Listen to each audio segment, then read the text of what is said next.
Welcome to Bookish Mind Podcast, Season 4. Episode 5 today, we explore how to move from vague intentions to specific actions using two powerful tools: implementation intentions and habit stacking. We've all been there, right? Wanting to start a new habit, feeling motivated, but then life happens and those good intentions just fade. Our deep dive today is all about giving you a practical shortcut to turning those shoulds into dids. We're going to unpack some fascinating research that reveals how truly small shifts in planning can lead to massive changes in behavior. It's true. Many people often conclude they lack motivation, when in reality what's missing is often clarity and, well, a clear path forward. We'll explore how to transform those foggy aspirations into concrete plans of action, not by sheer willpower, but by designing smarter strategies. The surprising part: even simple linguistic constructions, just sentences, can dramatically increase your chances of success. Okay, so let's unpack that clarity with a fascinating study. This was conducted in Great Britain back in 2001. Researchers gathered 248 individuals with the goal of helping them build better exercise habits over a 2-week period. They neatly divided them into 3 distinct groups. The first was the control group, simply asked to track their exercise. Nothing else. That's her. There's the baseline tracking. Group 2 was the motivation group. They also tracked their workouts, but additionally received material highlighting the profound benefits of exercise, including its role in reducing heart disease risk. You know, the standard stuff. Trying to boost that internal drive. Exactly. When the results came in for these first 2 groups, they were strikingly similar. Only about 35 to 38% of people exercised at least once per week. What's interesting here is that the motivational presentation by itself didn't really move the needle. Yeah, that's a key finding. Yeah. Motivation alone wasn't enough. What's truly compelling is how the third group, despite receiving the exact same motivational input as the second, achieved radically different results. Okay, so what did they do differently? They were asked to formulate a specific pre-made plan, often referred to as an implementation intention, by completing a sentence like this: during the next week, I will partake in at least 20 minutes of vigorous exercise on day, at time, and place. Super specific. Day, time, and place. Precisely. And the outcome was remarkable. An astounding 91% of this group exercised at least once per week. Wow, 91%. Yeah, more than double the rate of the other groups. This powerfully illustrates how a clear, predetermined plan about when and where you intend to act can be a total game changer. So it's about making it undeniably clear. It sounds deceptively simple, almost too easy to be that effective. What do you think is the biggest mental block preventing people from adopting this crystal clear approach if it's so powerful? That's a great question, because it is simple, but our brains often prefer to keep options open, even when that openness leads to inaction. I think the biggest block is often a subtle form of optimism bias we think we'll just remember, or that we'll feel motivated in the moment. Right. Future me will handle it. Exactly. But habits are typically triggered by cues, and while cues can be anything, really, the 2 most common and reliable are time and location. Implementation intentions precisely leverage both. The broad structure is, when situation X arises, I will perform response Y. Okay. And this strategy isn't limited to exercise. Hundreds of studies have demonstrated its effectiveness for a wide range of goals. Everything from improving flu shot uptake. Flu shots, how does that work? By having people write down the exact time and date they plan to go get the shot. Ah, makes sense. Yeah. Or increasing voter turnout by asking specific questions like, what route are you taking to the polling station? At what time are you planning to go? Even government programs use it for things like tax submissions. That punchline is crystal clear then. Yeah. People who make a specific plan for when and where they will perform a new habit are profoundly more likely to follow through. Too often we articulate vague aspirations like, I'm going to eat healthier or I'm going to write more, right? But we completely neglect to specify the when and where these habits are actually going to materialize. It's almost like we're leaving it up to chance, passively waiting for inspiration to strike or for that elusive right time. Which never comes. Exactly. Which, more often than not, never arrives. And that's precisely where the friction lies. When the moment of potential action arrives, if you haven't predetermined your move, your brain has to make a fresh decision, right then and there. And decisions take energy. They do. That cognitive load, however small, is often enough to derail progress. But with an implementation intention, there's no decision-making needed. You simply follow your preset plan. This effectively sweeps away those nebulous desires like, I want to work out more or I want to be more productive, and solidifies them into a concrete action pathway. If we connect this to the bigger picture, it's really about strategically removing the mental friction of decision-making at that crucial point of action. So, for you, our listener, the simplest, most powerful way to apply this is to fill out the straightforward sentence. I will behavior at time and location.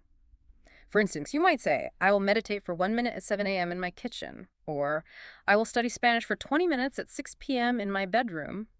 You can even apply this to relationships. I will make my partner a cup of tea at 8 a.m. in the kitchen.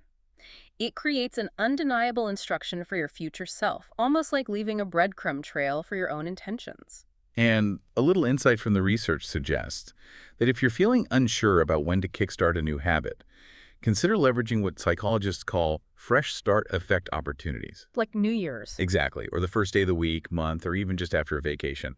People are often more likely to initiate action during these periods because hope tends to be higher, offering a psychological boost. Ah, that makes sense. A clean slate feeling. Precisely. It provides a compelling internal reason to act. Furthermore, being this specific doesn't just prompt action. It also subtly empowers you to say no to things that might otherwise derail your progress. Oh, interesting. How so? Because you're clear about what you should be doing instead. When your dreams are vague, it's remarkably easy to rationalize exceptions all day long. Right? Totally. I'll do it later, or just this once. Give your habits a designated time and a specific space to exist, and with consistent repetition, you'll find yourself developing an almost automatic urge to do the right thing at the right time.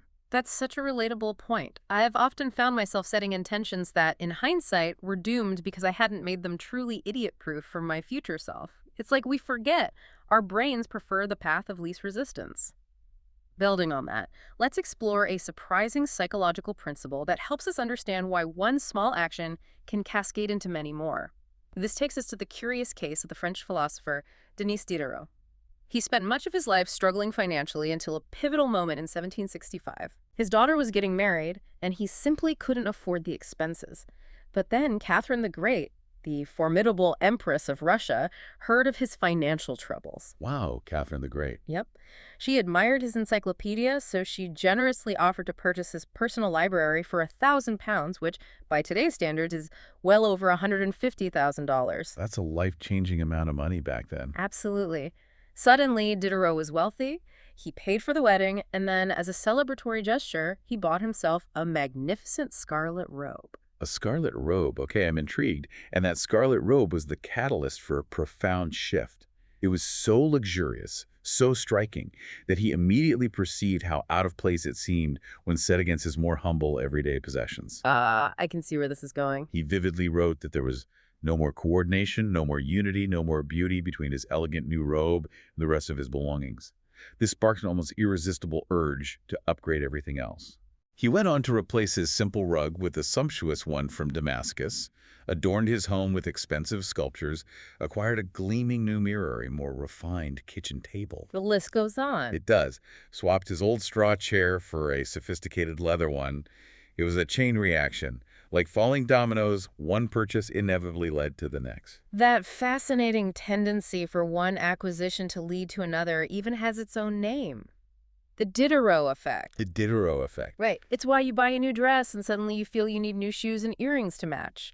Or you bring home a new couch and suddenly you start questioning the entire layout and decor of your living room. Or you buy a toy for your child. And then you need all the accessories. Yes. It's a powerful chain reaction that plays out in our consumer habits, but it's not just about shopping. And this raises an important question for our listeners. How does this apply to building habits? What's fascinating here is that many human behaviors follow this very same cascading cycle. We often decide what to do next based on what we've just completed. Like a natural flow. Exactly. Think about it. Going to the bathroom often leads to washing and drying your hands, which might then remind you about dirty towels, prompting you to add laundry detergent to your shopping list. No behavior happens in isolation. Each action can seamlessly become a cue that triggers the next. Okay.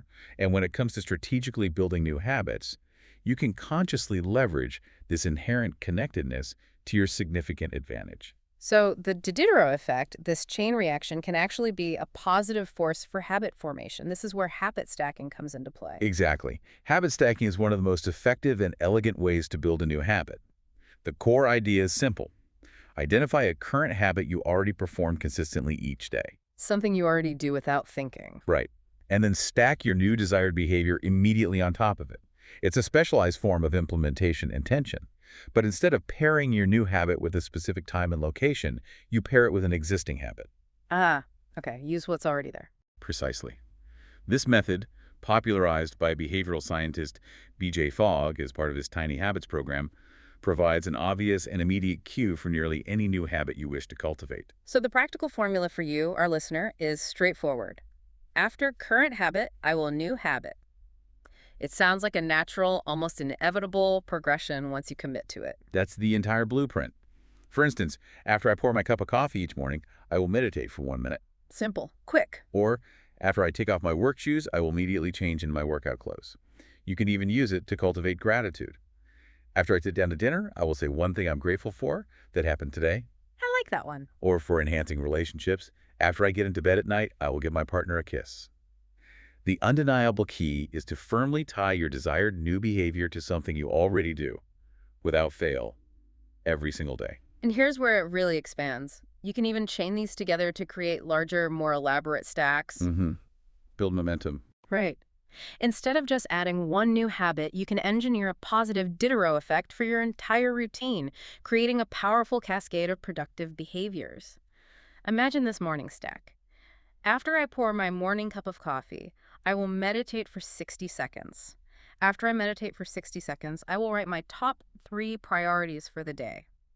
After I write my priorities, I will immediately begin my first task. That's a powerful start to the day. Or consider an evening routine. After I finish eating dinner, I will put my plate directly into the dishwasher. After I put my dishes away, I will immediately wipe down the kitchen counter. After I wipe down the counter, I will set out my coffee mug for tomorrow morning. Linking it all together. Very neat. You can even cleverly insert behaviors into the middle of existing routines, like expanding wake up, make my bed, take a shower, to wake up, make my bed, place a book on my pillow, take a shower, ensuring that book is there, waiting. To prompt your evening reading. Clever. This creates a remarkably simple yet robust set of rules that subtly guide your future behavior, essentially a pre-planned game plan for what action comes next. And once you're comfortable with this, you can develop more general habit stacks to guide you whenever a specific situation arises, like for physical activity. Yeah. When I see a set of stairs, I will take them instead of using the elevator. Good one. For social skills. When I walk into a party, I will introduce myself to someone I don't know yet, for financial discipline. When I want to buy something over $100, I will wait 24 hours before purchasing. The 24-hour rule. Classic. Or for cultivating a better mood. When the phone rings, I will take one deep breath and smile before answering. It truly is all about making the desired action so obvious it's hard to miss. Indeed. The secret to a successful habit stack, and this is where many people stumble, is selecting the right cue. It needs to be highly specific and immediately actionable. I've certainly made this mistake myself. When I wanted to start a simple push-up habit, my initial habit stack was, when I take a break for lunch, I will do 10 push-ups. Sounds reasonable. It did, at first glance, but the trigger was too vague. Would I do my push-ups before or after I ate? Exactly where would I do them? After a few inconsistent days, I realized the ambiguity was the problem. So what did you change it to? I changed my habit stack to, when I close my laptop for lunch, I will do 10 push-ups next to my desk. Suddenly, the ambiguity was gone and the habit stuck. That makes such a powerful difference. It highlights how crucial it is not to ask ourselves to initiate a habit when we're likely to be preoccupied or when the cue itself is fuzzy. The trigger for your new habit absolutely shouldn't be something that's difficult to pinpoint. And it's essential that the cue frequency matches your desired habit frequency. If you're aiming to meditate daily, don't stack it on something that only happens on Mondays, right? Precisely. Yeah. That's a common pitfall. To effectively identify the right triggers for your life, I encourage you to brainstorm a comprehensive list of your current daily habits, those things you do without fail, almost on autopilot. Like brushing teeth. Right. Get out of bed, take a shower, eat breakfast, brush my teeth.